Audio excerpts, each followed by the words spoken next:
Yeah, welcome to the concluding part of today's program. We are reaching you live from Dublin, Ireland, Calgary, Canada, and the United States of America.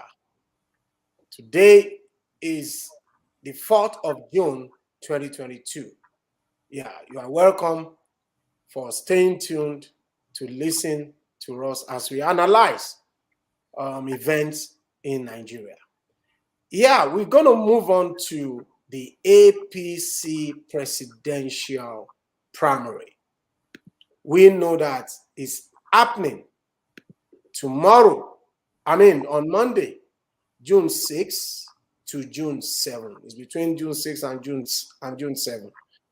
And we have the APC clearing 13 presidential aspirants for the 2023 presidential election. Among these aspirants are Abubakar Badaru, Godswill Akpabio, Amechi Rotimi, Amosun Ibikunle Yahaya Bello, Kayode Fayemi, Jack Richtin, Ahmed Lawal, Nwajuba Nwaezuoke, Onu Christopher, Yemi Oshibajo, Bola Ahmed Tinubu, and David Umahi. 13 aspirants are going to slug it out for the APC presidential ticket. You see, Tony, a lot has been happening in the past few days. We heard what the president said, that he should be, you said it before. Maybe I should just give you, let me give you the floor to just analyze that, what the president said in terms of choosing his successor. Yes. The president is following the modus operandi of our political elite. And the normal thing is that when you want to leave office, you need a friend to cover your back. Right. They've been doing it from state level. So the president is not doing anything or introducing a new idea. That is what Nigerian politics is all about. You don't want trouble when you leave office. You want an ally. And the president simply said, is quoted as saying that the governors who have done the same thing in their individual states, of picking their successors, their friends, that they should equally give him the opportunity to pick his own successor. In this situation, in developed country, that is wrong. But in Nigeria, that is the order of the day. So we should quit condemning some politicians who are following the trend. So he wants to pick his own successor, which by a Nigerian standard is not odd. All we are saying is that the politician wants their interest rather than interest of the masses. Nigeria should have been left the party delegates or direct primaries would have allowed us to pick this presidential candidate based on their experience. But now they always handpick who they want. And then you recall that president may have some gentleman's agreement with some people, which probably he wants to honor. And if he decides, to do the regular thing they do in politics in Nigeria, he might not be blamed. But at the same time, the masses are not happy that they are recycling themselves. In the same group that appeared almost in 2014 that we have on board.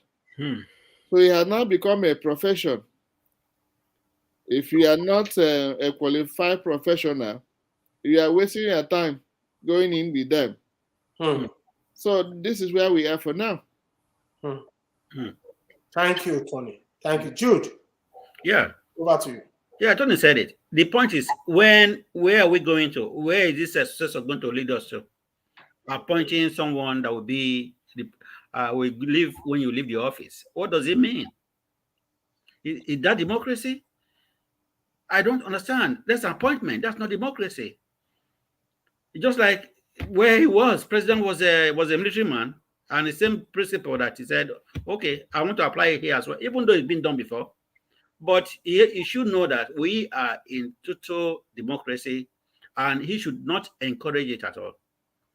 He shouldn't be saying. He shouldn't be even saying that the governors that have done it. Why shouldn't I do it? He shouldn't have done. It's not. We're talking about we're talking about Nigeria. How to change that country, how to bring out the new Nigeria.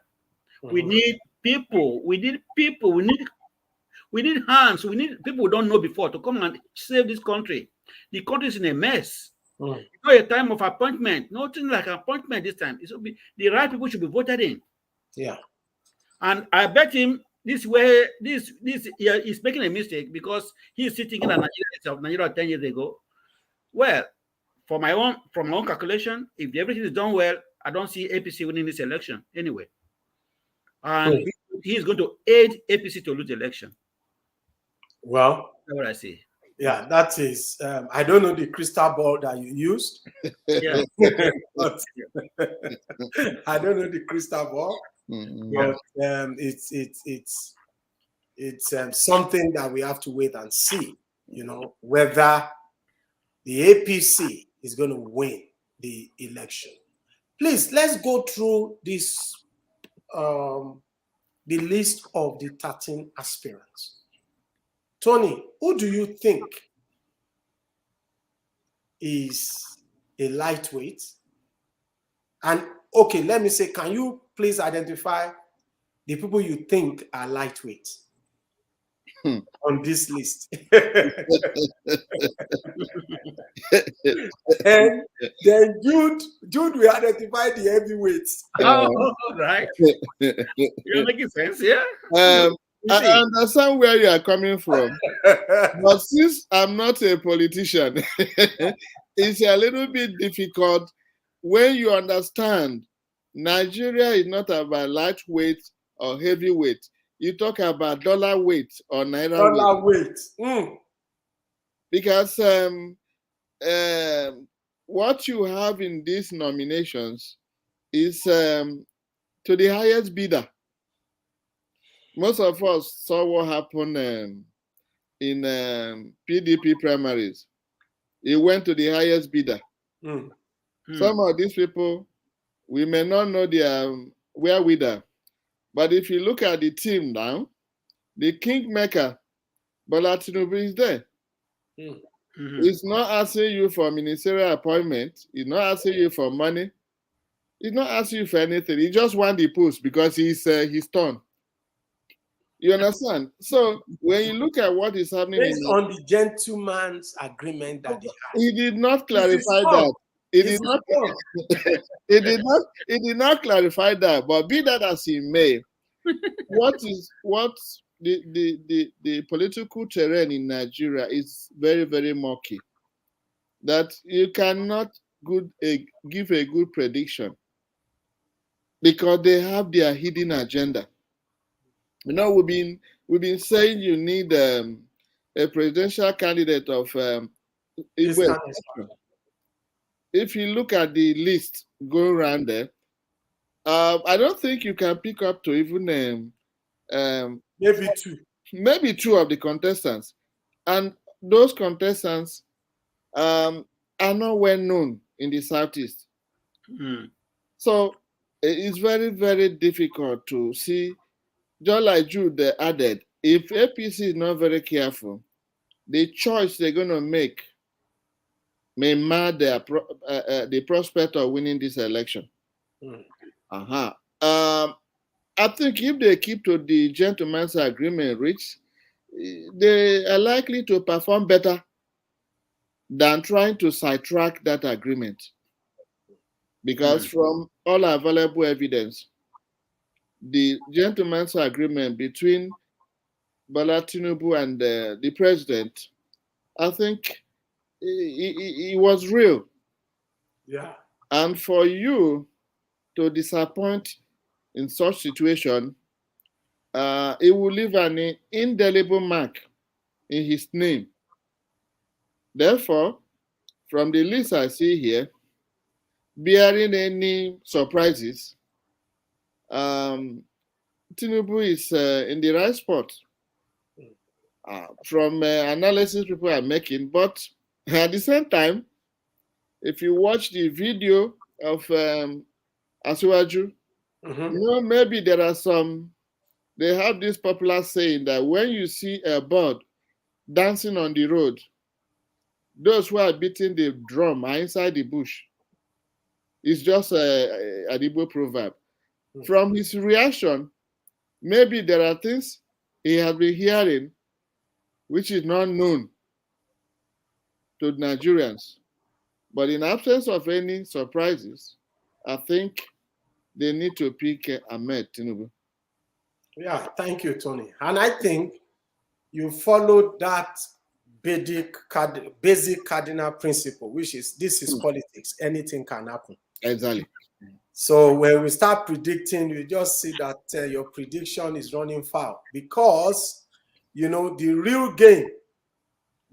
game will not happen until Sunday, the wee hours of Monday. The early hours of Monday is when maybe around 12, 1, 2 p.m., 3 p.m., 4 p.m. is when the game, the real political game will start. That is when we will know who the winner is going to be.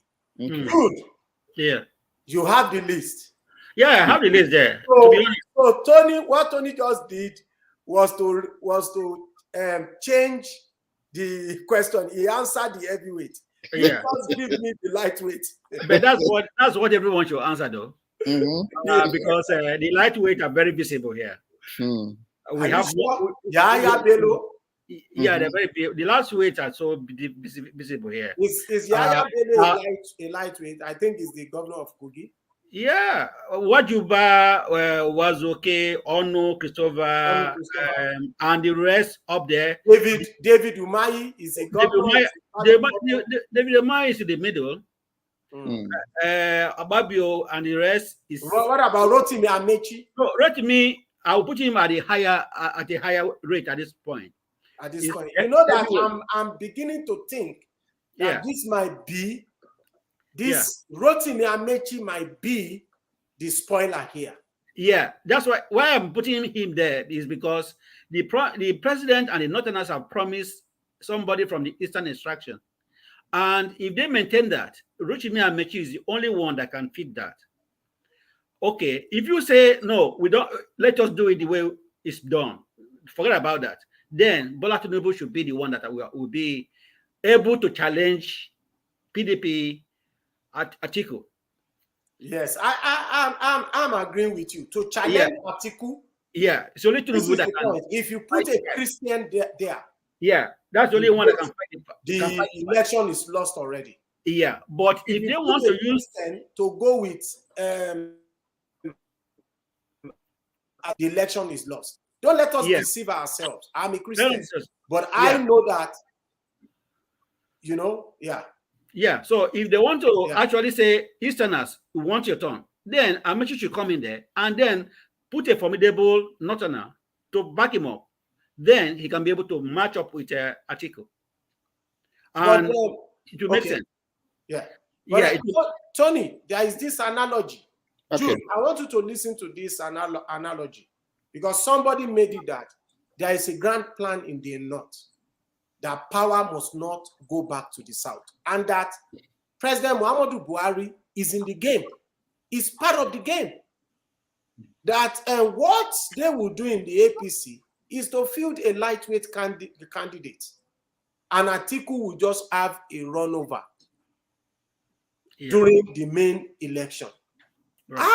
How do you see this game plan? Do you think the person of the caliber of President Muhammadu Buhari will be deceiving a party as large, as strong as the APC? Yeah, of course. Of course. I never trust the president of Nigeria. Wow. He has never been trusted at all. He has not, for the last 7 years he has ruled the country, he has never done anything he promised. We've seen the country turn around to whatever. Look at what's happening. But do you think he's perpetuating the northern agenda? Yes, of course he is. He's hiding behind there and doing something remotely, and we all know it. That's what people are. That's what people are saying. It's a rumor, but that is the actual plan, that the power should not leave the north. Now, if the power should not leave the north, let him put in Amici there and give him a formidable Northerner to back him up, and back him up as well to say the reason why we are putting Amici here is that because we have promised you that the power should not come to us because we want you to take part. Then it will be a reasonable time to challenge Atiku. But if he wants to make it general, let him dare Tinubu, let him challenge Atiku, and you see that Atiku might be defeated. So we should not look at it as a child play. The president is playing a dirty game there. He knows what he's doing, and you can see what happened during the primaries of PDP. How Wike lost the election. It's a game plan. The North don't want to release the power. They don't want to relinquish it. They want to remain with them. Wike did everything, but look at what happened. Same thing is going to happen 2023. So don't question it. Okay. If I can come in here. Yes, please have the last word. Okay. We should not take the position of Asiwaju Tinubu for granted. No matter what the president wants to do, when it comes to support, Tinubu has a lot of support from the Southwest. So if the president thinks he can play him, Bola Ahmed Tinubu will become a spoiler. And let's not forget that somebody like Peter Obi still have an impact in this coming election. Presently now, if not because many Nigerians always have their wish without implementing it, presently the kind of support he's getting now, people should equally not rule him out. Even if he's not going to win, he's going to gather a lot of votes and disorganize the projected equation. So where we are now is that we are not begging for now, it's an allegation until proved. But even if you want to toe that route, it should not kind of talk with the leadership of Ahmed Tinubu in the Southwest. And this is a man who is well positioned. He's not looking for your money. He's not looking for your political appointment. So this time around, that is so much determined. If you want to sideline him because you want to continue with Northern agenda, a lot of people will be surprised. The only thing we just have to be careful is if INEC and security outfit will make sure that there will not be a landslide rigging of election. Because the playground now is that a lot of projection might not go the way we want it to go. But we may be disappointed because of rigging. Because some of them who are already touting out what they want to do and all that, it's because some of them are already sure of rigging. Yeah. But if INEC and Nigerians will do what they did in Anambra gubernatorial election, Edo State, and probably somewhere in the Southwest, if people can vote and defend their votes, we might reduce the level of rigging and then have a credible and fair election. But as far as we continue to sit on the fence, thinking that people will do your bidding, you have to go there and do it yourself. Otherwise, the result might not be palatable. Thank you so much, Tony. Yes, I agree with you. And that is why I am thinking, this is my opinion. If President Muhammadu Buhari is part of the game to continue a northern agenda, or to perpetuate a northern agenda, I think what is going to happen is that because Peter Obi is coming out through Labour, he has been adopted as their presidential candidate. Mm-hmm. Now, he gives the ticket, the APC ticket, to Amechi. Mm-hmm. Amechi then becomes the spoiler. And you see Atiku having a free day. Yes. Yeah, so, it makes sense.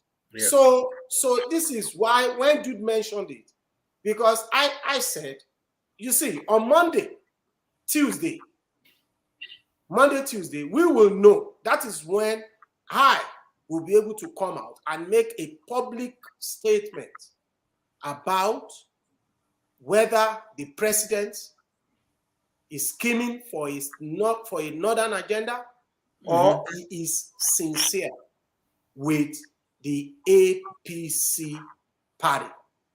Because don't let us deceive ourselves.